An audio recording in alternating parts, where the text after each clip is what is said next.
अस्सलाम वालेकुम। आज के लेक्चर में हम बाउंड्री लेयर से रिलेटेड और उसके एग्जांपल्स और बाउंड्री लेयर क्या है, उस कहाँ पर बाउंड्री लेयर होती है और उसकी फॉर्म कैसे बनती है, उसकी टाइप्स क्या, उसकी thickness, movement of boundary layer laws और बाउंड्री कंडीशंस क्या क्या है। तो बेसिकली इन सिंपल वर्ड अगर कहा जाए तो बाउंड्री लेयर इस टाइप की इक्वेशन है, इस टाइप की लेयर है। फॉर एग्जाम्पल जैसे हमारे पास कोई भी फ्लूइड किसी चैनल में मूव कर रहा है, उस चैनल के अंदर जो बाउंड्रीज चैनल की है वो सम टाइम ऐसा होता है कि वो चैनल या उसकी बाउंड्री मूव नहीं कर रही होती, सम टाइम ऐसा होता है कि वो फ्लूइड के साथ ही मूव कर रही होती है।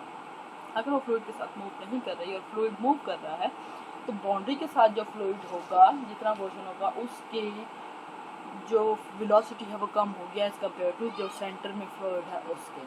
तो ये डिपेंड कर रहा होता है उसकी विस्कोसिटी और कंप्रेसिबिलिटी की वजह से। ये सिंपल वर्ड में कहा जाता है। अगर हम नॉर्मल उसकी बात करें कि मैथमेटिकल फॉर्म या फ्लूइड डायनामिक मैकेनिकल फॉर्म में अगर हम बात करें, as the fluid moves past the object the molecules right next to the surface stick to the surface, के साथ स्टिक हो जाते हैं, मीन्स के या तो वो स्टॉप कर जाते हैं या फिर उनकी लिटिल बिट उनके अंदर कोई ना कोई मूवमेंट होती है। तो यहाँ पर अकर करती है बाउंड्री लेयर।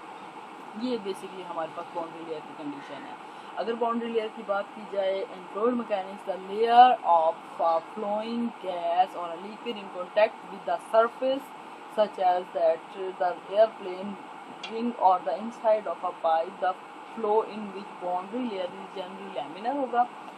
वहाँ पर लैमिनर, लेकिन अपस्ट्रीम पोर्शन ये टर्बुलेंट होता है नॉर्मल, क्योंकि उसकी स्पीड ज़्यादा है। लेकिन जब वो बाउंड्री लेयर के साथ होगा तो वो नॉर्मली हमारे पास क्या होता है, लैमिनर फ्लो होता है।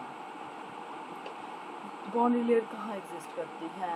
एटमॉस्फेरिक बाउंड्री लेयर क्या है? Is the air layer near the ground affected by the general heat, moisture और momentum transfer from the surface.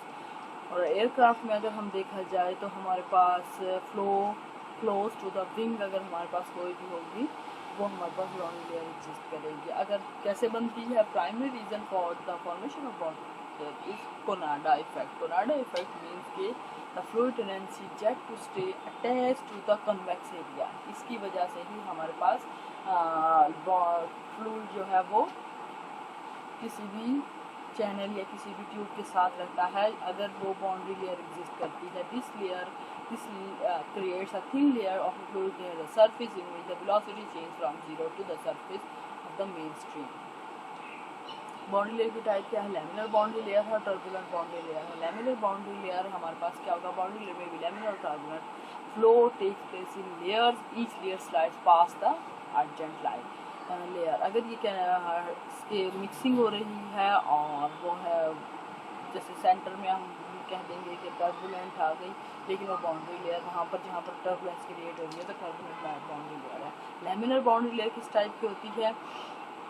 उसमें each layer slides past the adjacent layer. In laminar boundary layer any exchange of mass or movement will take place only between the layers, वो एक दूसरे से change नहीं होता।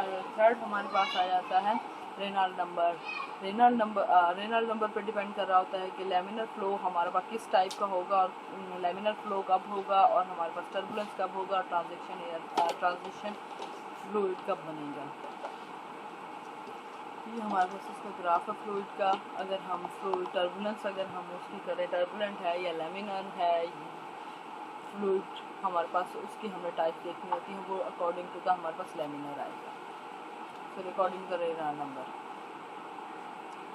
Boundary layer thickness, a boundary layer is the thickness of that layer next to a surface in which the velocity grows from zero to the maximum value. Maximum value हमारी normally in the centre of the fluid होगी।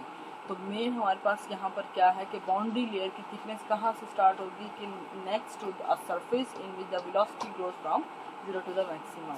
The thickness is usually given the symbol small delta से हम इसको represent करते हैं। अगर boundary layer को हम कहा जाए कि इस्टेब्लिश होती है तो may have a constant thickness, but for example when a flow meets the leading edge of a surface the boundary layer will grow according to the figure. अगर हम यहाँ पर ये ग्रो ये अकॉर्डिंग टू द ये figure इसके according हमारे पास यहाँ पर grow. For example the flow enters the pipe, the boundary layer builds up from all around the anchors and the cross sectional area.